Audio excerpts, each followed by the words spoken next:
Сега ще ви покажа как да запишете аудио за вашия клип с напълно идентичен човешки глас, като използвате две напълно безплатни програми. За целта първо копирате вашия готов сценарий в работната страница на програмата OneNote за Windows 10. След това натискате бутона за запис на рекордера. Връщате се в програмата и от менюто избирате Immersive Reader. Натискате Play, след което програмата започва да чете текста.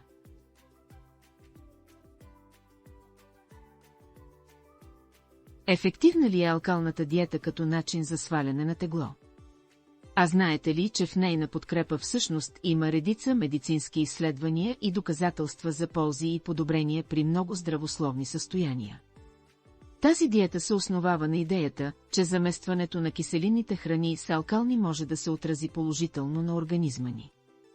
Можем да срещнем този режим и с името киселинно-алкална диета или киселинно-алкален хранителен режим. Целта на алкалната диета е да се постигне именно този неутрален баланс в организма. Това се прави чрез внимателен избор на храни и напитки в дневното меню. Алкалната диета е начин за здравословно хранене, включващ висок прием на плодове, зеленчуци и здравословни растителни храни, като същевременно ограничава преработените. Приемът на алкални храни помага на тялото ви да се поддържа в алкално състояние, като по този начин повишава енергията и обмяната на веществата, подпомага храносмилането, понеже зеленчуците съдържат много храносмилателни ензими и фибри и засилва имунитета, стимулира оздравителните и регенерационни процеси в тялото. От тук следва, че храната в чинията ни всъщност има голямо значение за оптималното функциониране на нашия организъм. За съжаление, съвременният начин на живот води до прогресивното увеличаване приема на мазни храни и преработени продукти, пържено, сол, захар и червено месо. А всичките се свързват с повишаване на киселинността на организма и редица болести, като захарен диабет, сърдечно-съдови заболявания, атеросклероза, рак и още много други. В случай, че често изпитвате симптомите постоянна умора, мигрена, трудна концентрация, раздразнителност, разсеяност, бързо омазняване на косата и кожата, обилно изпотяване, затруднено храносмилане, неспокоен сън, постоянни болки в тялото и мускулите, то със сигурност е добра идея да добавите повече алкални храни към дневното си меню. Приемът на някои категории храни и някои специфични продукти води до по-ниска киселинност и по-висока алкалност в организма. Всяка храна, която приемаме в тялото си, води до киселинност или алкалност. Дали една храна е алкална или киселинна се определя от нейното минерално съдържание. Така, например, едни от алкалнообразуващите елементи са калий, натрий, магнезий, калций и желязо, а киселиннообразуващи са фосфор, сяра, хлор, йод и манган. Заради продуктите, включени в алкалния режим, може да се каже, че диетата е подходяща за вегетарианци, вегани и хора, които имат хранителни алергии и непоносимост към глутен. Ако изберем добре продуктите, които консумираме по време на алкалния режим, можем да сме сигурни, че ще сме здрави за по-дълго време, ще намалим опасността от висок холестерол, заплахата от диабет и още редица негативни здравословни състояния. Освен това ще бъдем по-енергични и ще имаме по-силна имунна система и това са само малка част от позитивните ефекти. Сега ще разгледаме подробно най-добрите алкални храни, които ще ни помогнат в начинанието. Също така ще видим и кои са висококиселинните храни, които трябва да ограничим. Любимите на мнозина зеленолистни зеленчуци, като например спанак и маруля, са сред най-алкалните храни и имат чудесен ефект върху здравето. Поради тази причина здравните експерти винаги ни съветват да ги включваме редовно в менюто си. Те съдържат основни минерали, които са необходими на тялото ни за извършване на различни функции.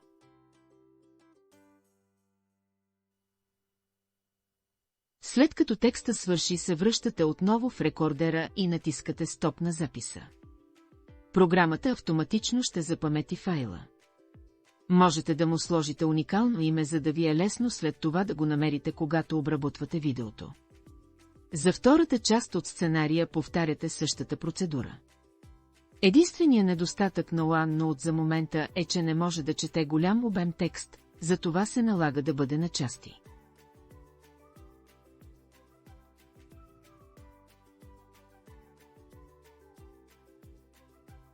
Сега ще ви представим кратък списък с още няколко силно алкални храни.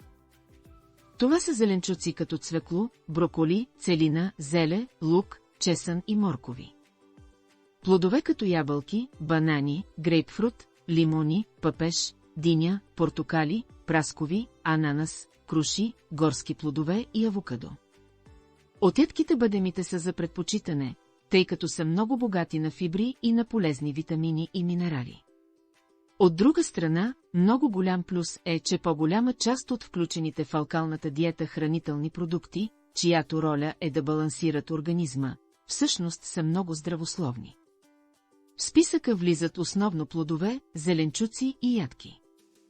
В основата на алкалната диета е консумацията на всички тези храни във възможно най-здравословен непреработен вид. По време на алкална диета е желателно да избягваме всички видове месо, мляко, млечни продукти, храни с захар и рафинирани мазнини, както и различните стейни продукти. Важно е да обърнем внимание и на напитките при спазване на алкална диета. Трябва да спрете напълно кафето, алкохола, газираните и енергийните напитки, както и всички видове фреш, сок и всяка друга преработена, наситена с оцветители или захар напитка. Трябва да избягвате, доколкото е възможно, стреса и напрежението, както и излагането на токсични вещества. За да усетите положителен ефект, трябва да спазвате алкална диета поне няколко седмици. Приемът на повече алкални храни и ограничената консумация на киселинни е доказан метод за отслабване и подобряване на здравето. Освен това се препоръчва да увеличите движението, за да подобрите метаболизма си и преработката на веществата. Алкалната диета се препоръчва, ако имате установен алкално-киселинен дисбаланс или като средство за детоксикация на организма. Когато се храните качествено и балансирано и към това добавите движение, тялото ви ще се погрижи за всичко останало без да спазвате конкретни строги и рестриктивни диети. Всички знаем, че пиенето на вода с лимон има много ползи за здравето и насърчава загубата на тегло. Тя е популярно домашно средство, което може да помогне за подобряване на храносмилането, детоксикацията и тонизирането на тялото, но също така оказва силен алкализиращ ефект. Лимоновата вода представлява вода, смесена с прясно изстискан сок от лимони.